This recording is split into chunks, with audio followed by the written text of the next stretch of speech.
Hey, Stal. Stal, What's up, man? did you set up chairs for youth group yet tonight? No, I'm about to do that like 2 minutes. Okay. Well, did you email those parents back that emailed you yesterday? No, I figure I do that first thing tomorrow morning, just bright and early.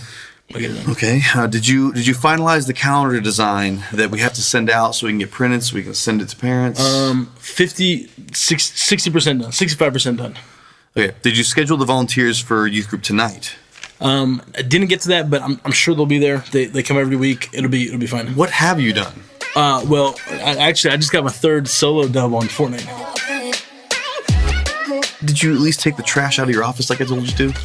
No, but I just got locked a brand new skin.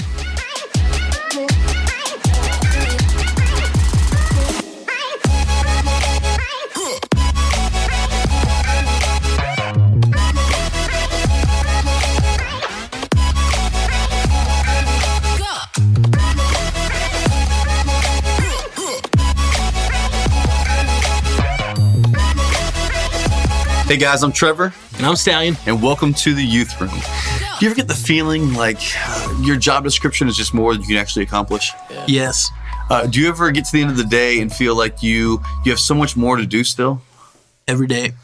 What if the issue that you have has less to do with your job description being too inflated or you having too much to do and has more to do with your inability to become really productive each and every day? Why does this sound like an infomercial? What if you could actually do more? There we go. All right, so today we have a really great episode sponsor, though, for us called Mission Lazarus, a really great ministry that we came across. And they're doing twofold things within their ministry that are really amazing. First and foremost, they're doing mission on the ground. They're taking groups and doing like real practical ministry for folks in third world countries in different locations all over the place. And then secondly, they actually have folks who are making really great goods in those locations to be sold here in the United States. And that money then goes back and impacts those communities. And it's called Lazarus Artisan Goods. And they've actually sent us some products that we wanted to show you guys, and we got a special deal offer for you guys. That's right. So first, they sent this really beautiful notebook, awesome. Leather notebook. All this leather goods, they are beautiful. I mean, really, really well made. I mean, awesome stuff. They can make us more productive in our student ministry too. This awesome notebook. My favorite is this cable holder organizer. It's got like a little pouch down here. Yeah. Super sturdy, but it's got little slots where you can move the leather and insert different cables, roll it all up, take it on the go.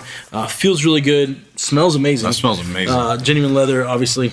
And then this is a 13-inch laptop sleeve that is so well made. I mean, this thing is like beautiful, but has a little drawstring on the front to keep it all closed. Each and every one of these come with a card that says Lazarus Artisan Goods, just like this. And actually has the name of the person who made this, the artisan who's going to benefit from this being sold someplace. This is actually made in Honduras and was sent to us. And so we're going to use these things and make sure that it makes us productive in our student ministry. But the coolest thing is they've also come up with a special offer for you, our viewers. If you go to their website, LazarusArtisanGoods.com, you can go and check out different products, and at checkout you can use promo code YR15 for a 15% discount. 15% discount. And what a perfect timing too. I mean, Christmas is coming very soon. You go to this location, this website, and you could 15% off, get some amazing gifts for those that you're going to be spending time with during Christmas or for yourself. Yeah, the coupon, the promo code will be open till December 31st. That's right. So after you get some Christmas money, go on there, shop for yourself, and check it out. Super cool stuff. But today's episode, we're talking specifically about productivity. And the reason is because most of the time, youth pastors are not known for being super productive. That's true.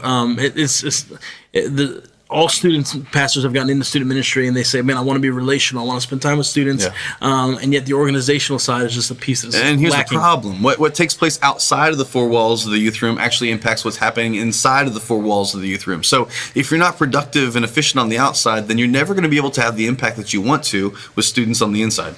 We hear this all the time from student pastors that say, man, I just want to love kids. I just want to spend time with them. I just want to preach the gospel. The truth is, if you're not organized to set up events and communicate details, when to be there, how much to pay, you won't have students there to love. Yeah, I mean, you can get more done than you get done today. I know that's true because when I first got in student ministry, I had a hard time being as productive as I possibly could. And my leadership team at my church came to me and said, listen, you can do more than this.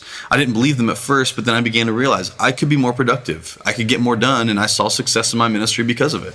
So we want to share with you guys today 4 tips that have helped us in our student ministries and our experience to be more productive, to be more efficient. Yeah, apply these and become more productive. So the first one is eat the frog. Oh, I know it sounds gross. Mark Twain was quoted for saying that if the first thing you did in the morning was wake up and eat a live frog, you could rest assured that probably that was the worst thing you'd have to do all day. Yeah, well said, Mark. The idea behind it is if you get up and do the hardest, most difficult, most complicated thing first, the rest of the day is going to be easier. Yeah, when you get up in the morning and you make your to-do list, which you should do to be productive, the first thing on that list should be the thing you dread the most. What do I not want to do today? It's interesting. There's things that energize us and de-energize us. And typically we save energy for the things that we're excited about. So if we have very practically like a graphic to make or a script to write for a video shoot or even the message that we're working on, we're excited about. But then we have, on the other hand, maybe some emails to respond to, parents to call.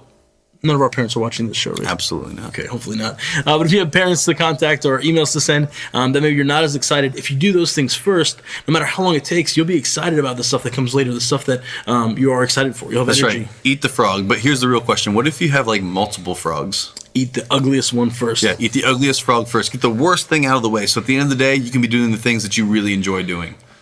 Secondly, rethink perfection. Oh, so good. I mean, for a lot of us, when it comes to ministry, we have a really hard time moving on to the next task because we're never fully satisfied with the first task. We never really feel like we've made it perfect. And I got a little secret for you.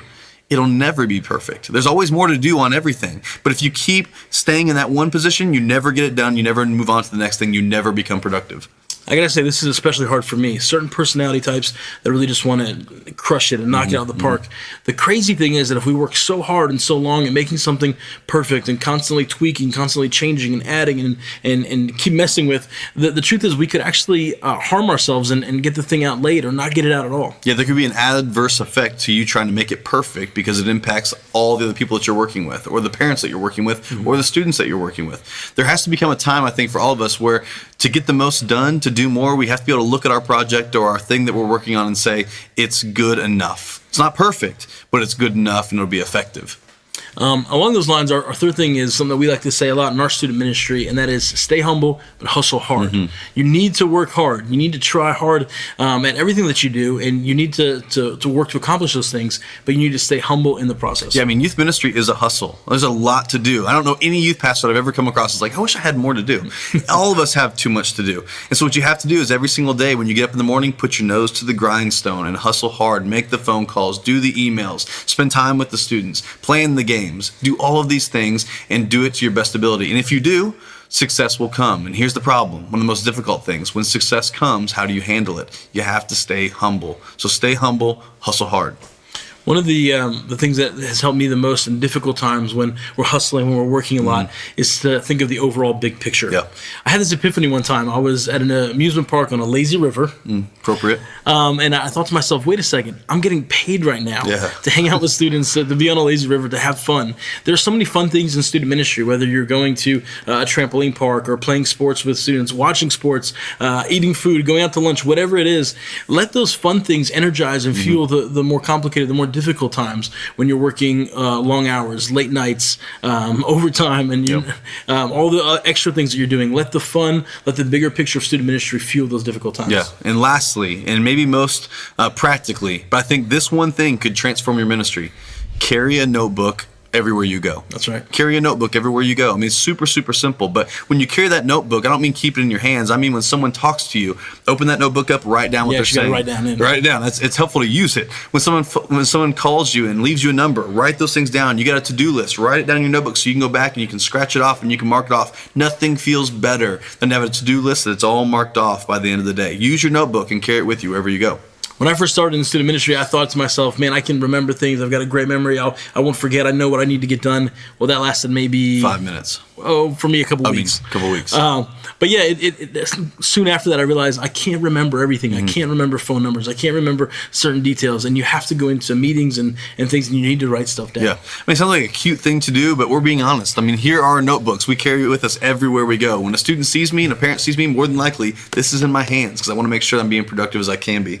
And I found to make this useful, you have to make it your own. And so I like to put stickers on my notebook with our student ministry, the different things that we've been doing. But you can find whatever system works for you. Maybe it is digital, or maybe it's handwritten. Maybe you go online, go on YouTube and find different ways of journaling. Whatever you have to do to make this your own version, go and do that. Yeah, make it fun too. Go Google all kinds of notebooks and find the coolest looking one. Go to a store and search around till you find one that is so cool that you can't wait to use it. And then carry it with you wherever you go.